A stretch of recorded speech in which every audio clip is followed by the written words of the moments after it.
1851, the black abolitionist and former slave Sojourner Truth spoke to a gathering of feminists in Akron, Ohio. The spontaneous speech, only a few minutes long, was a landmark moment in feminist and abolitionist history.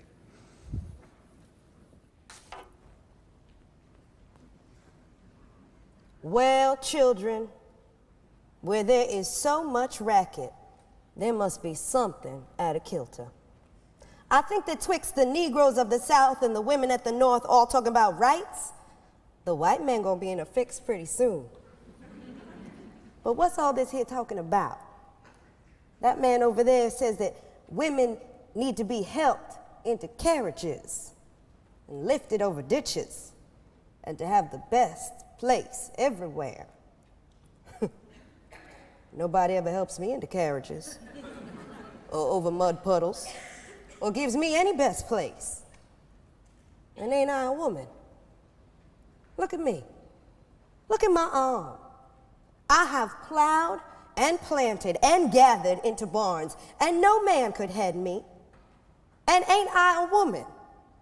I could work as much and eat as much as any man when I could get it.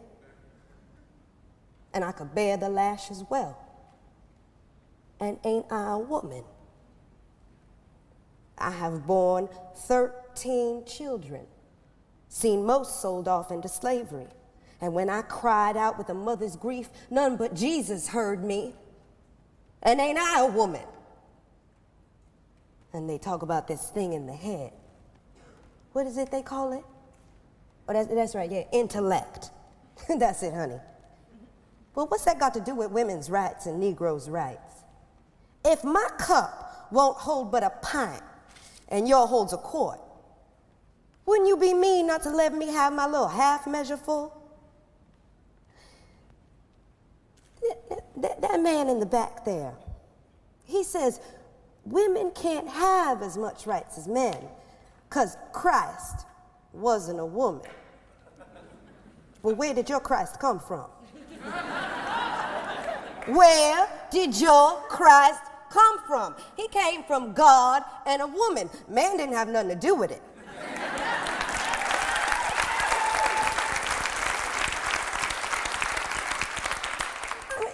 If the first woman God ever made was strong enough to turn the world upside down all alone, well, these women here together ought to be able to turn it back and get it right side up again. And they asking to do it. The men better let them.